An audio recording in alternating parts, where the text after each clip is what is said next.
Well, hello everybody. This is Ron Brown, another walking tour, and this is again Flushing. And this is my favorite street. Downtown Flushing, the Main Street and the train line and everything is constantly undergoing development. The Quaker Meeting House from the 1650s is still there. St. George's Street from the early 1800s is still there. But so many of the older buildings are being torn down as Flushing is changed into a predominantly Asian neighborhood. But here we are at my favorite corner. This is Union Street and 33rd Avenue. And we're going to walk up the street and we are going to see a concentration of different houses of worship that you will only see in the streets of Flushing.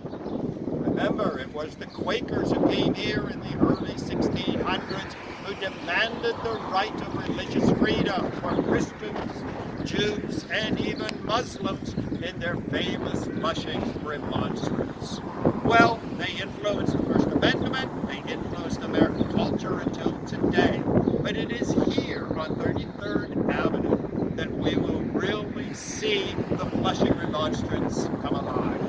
Well, we're beginning here at one of the many Chinese churches. Now, as so often when an immigrant group comes to New York or to any other place, they really don't have the money or the resources to build a big, beautiful Buddhist temple, or in this case, a Chinese church. So they took over an old factory building, which was no longer being used, big open space, parking in the front and parking on the side, and they turned it into a Chinese church. Who knows, maybe they'll get enough members, get enough resources, they'll demolish this and put up an absolutely magnificent, ultra-modern Chinese church.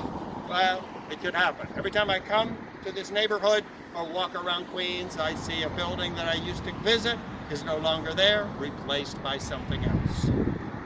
Well, we're going to walk up the street now. As I said, this is the famous 33rd Avenue.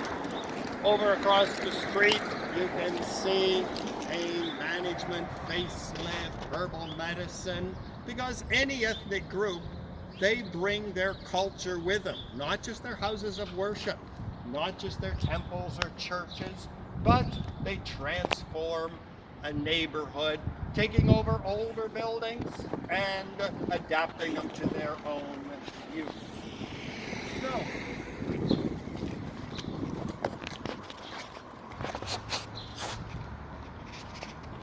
as you can see, it is springtime in Flushing. You can see that the trees are just coming out in blossom. Some of the trees didn't make it. In yards, you will see the tulips and the hyacinths. Up over to the right, we can see a lilac tree, my favorite tree of the springtime.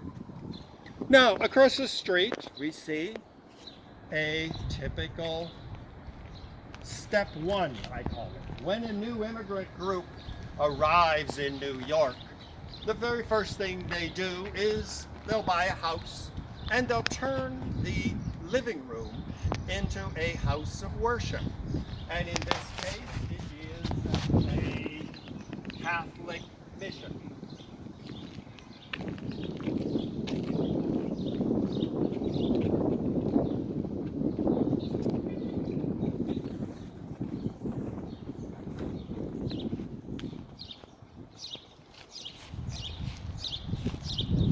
Now this is the Catholic congregation of St. John the Baptist. You can see the sign is in Chinese.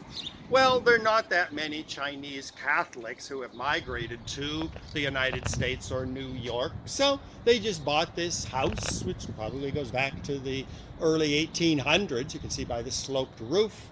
They turned it into a church where they worship on Sunday. Now, if you look at the sign, you can see June 24th, 2013. The big Asian immigration to Flushing began in the 1970s. the Hart-Celler immigration law of 1965 threw open the gates of immigration for the first time since World War I, welcoming millions of Mexicans, Hispanics, Indians, Chinese, Koreans, Africans, almost everybody. So this transformation of Flushing from an all-white neighborhood to a predominantly Asian neighborhood began in the 1970s. So that's why you're either going to see an old house transformed into a house of worship, or up here we're going to see some other purpose-built houses of worship. Over here on the left, we can see a Presbyterian church. Once again, Chinese Presbyterians.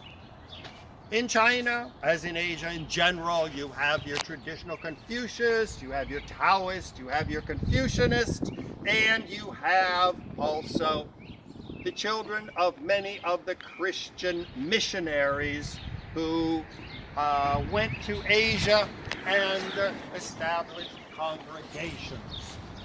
Now you can see it is a rather modest building, but they did add on a tower, and it is called the Evergreen Presbyterian Church. As you know, most Presbyterians are from Scotland. In fact, that's the national church of Scotland. Here you can see the sign, Evergreen, and you can see the sign is in both Chinese and Korean.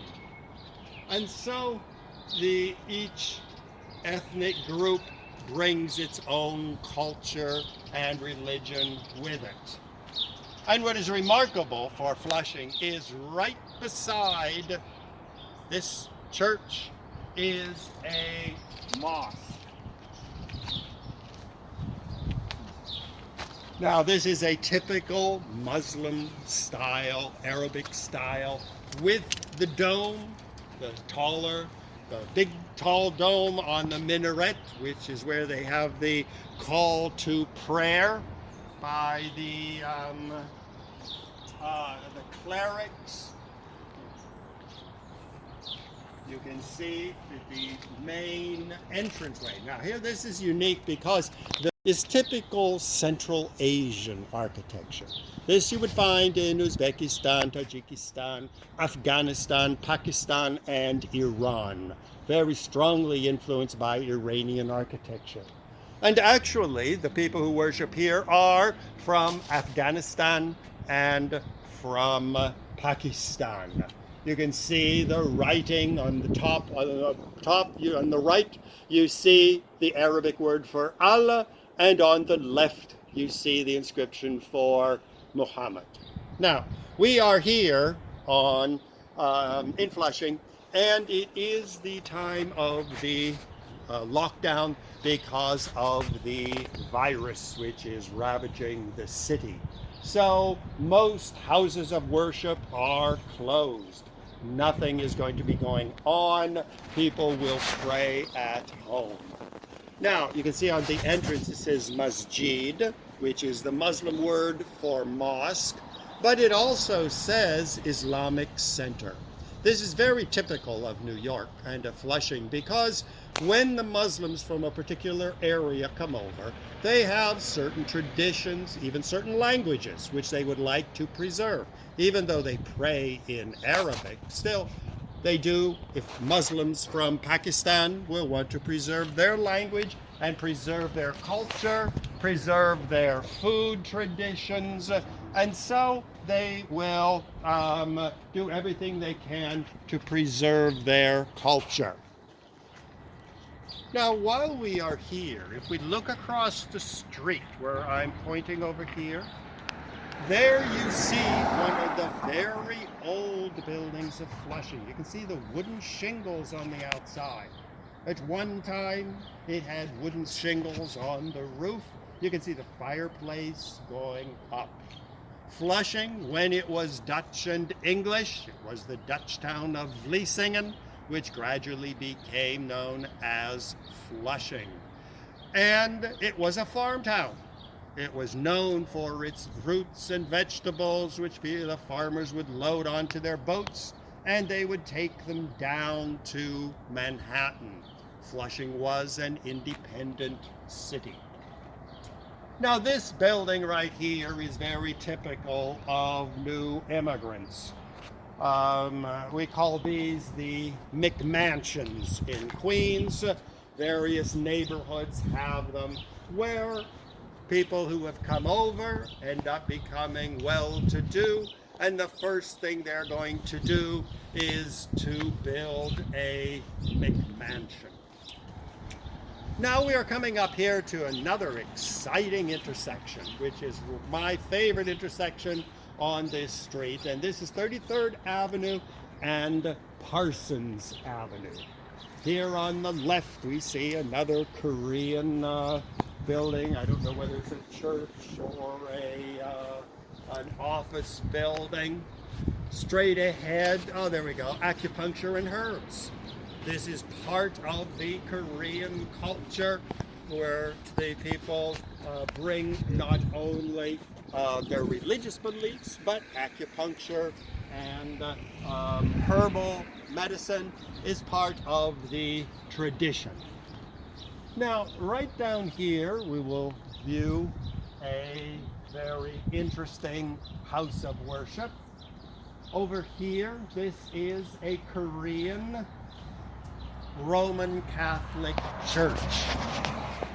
The Korean were heavily proselytized by missionaries from the United States, and many of them ended up converting to Catholicism. You can see the sign on the door where it says, on the sign there, the Marquee, Mass Schedule.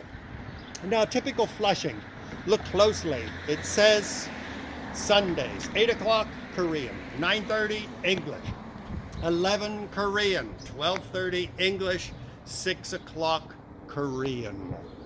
This shows the assimilation of immigrants into American society. Very often, if you come to a church like this, it might be a Mass in Korean, but the children are sort of running around after Mass, screaming and yelling at each other in English. And so you see the bilingual culture emerging here in Flushing. Once again, we are just after the Easter season, so you can see the Easter lilies. The name St. Paul was a Korean saint. You see St. Paul Chung Hasang, who was a Korean saint. Now, just across the street, we're going to see another house of worship. And this is the Salvation Army. Once again, this one is in Korean. And typical of any immigration neighborhood, you can see they are offering classes in English. You see free classes in English. They will have Sunday worship services in Korean. And this is a typical Flushing institution. And you can see, because of the coronavirus, all English language classes are canceled. And here again is the Marquee, which gives us an insight into the diversity. Family worship, praise and worship, English ministry, Korean language school, all of the different, 2 different languages. This area is predominantly Korean, as you can see. Now, once again, if you look across the street, you see St. Paul's Church, and they are building a new building here and filling it in with a yard, because churches, mosques are central to not just religion, but they are also central to preserving the culture, preserving the languages of the people. So very often you'll come here to one of these churches that we visited, or a mosque, And they'll have a big dinner after the service. Here again, that is preserving the culinary traditions of a people. They will teach, you can see, Korean language or English language. They will have their choice. So this is just another part of Flushing, and we're going to continue down Parsons Street. And this is what's so wonderful about Flushing. You can walk anywhere and you will see all kinds of different people. In fact, if you look across the street now, you see a gentleman walking down the street. He is clearly going to a mosque because he is wearing his long robes. Friday and Saturday for Muslims is their holy day. Friday evening services and Saturday morning services. Both Jews and Muslims believe that the day begins at sunset. So we are still today in the Muslim and the Jewish Sabbath. So once again, you can see the plants, the flowers are starting to grow, and they are starting to blossom, and that's the wonderful thing about walking around here in the springtime. Now here we are once again back at 33rd Avenue and Parsons Boulevard, and we're coming across still another religious establishment. In fact, two religious establishments, typical Flushing, one across the street from the other. The building over here on the left is Pillars of Faith Tabernacle. This is a phenomenon that is really sweeping the world. These are the evangelical Protestants, Pentecostal movement, which are totally transforming the way people do religion. When you go in here, nobody is sitting around quietly and singing standard hymns. You go into one of these evangelical churches, it's going to be trumpets, it's going to be drums, it's going to be people dancing in the aisles.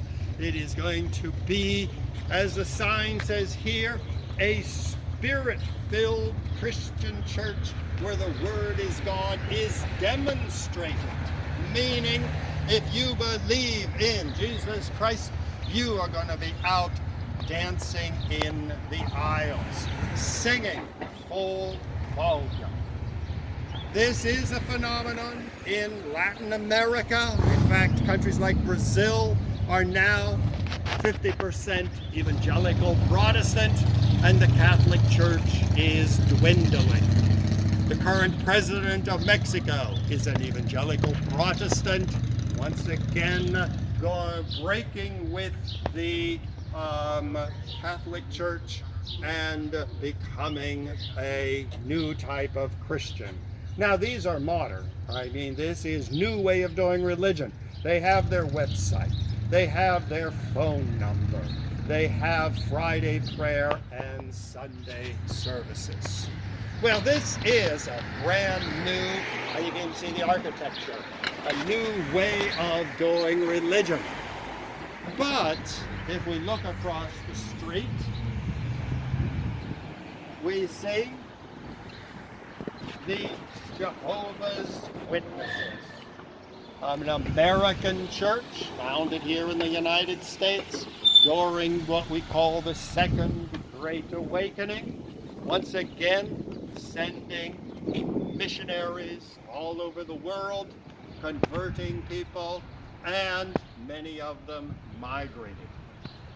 But what I find so fascinating about this building is, look at the sign.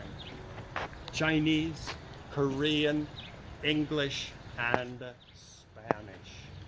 I mean, this is typical Flushing, where you have a worship service in 4 different languages, but yet they are all united in Jehovah's Witnesses, expecting the second coming of Jesus, and once again reflecting this ethnic and linguistic diversity which you will only find in Flushing, Queens. Once again, you can see it's springtime. Look at all these multicolored tulips, once again decorating the garden. So this gives you an appreciation of the diversity of Flushing. And as I said, this is my favorite corner on 33rd Avenue. If you get the chance to come to Queens, definitely walk up and down 33rd Avenue, beginning with Parsons and walk down. Now, if you really are ambitious, you could turn right and walk up the street, and you will see even more storefront chapels, new churches, all kinds of magnificent religious buildings. Of course, each having its own ethnic, cultural, and linguistic background. So, once again, this is Ron Brown. I am signing off for still another discovery walking tour of Flushing, Queens, where religious diversity and religious tolerance was born back in the 1650s. So, thank you very, very much, everybody, and I will see you on our next walking tour.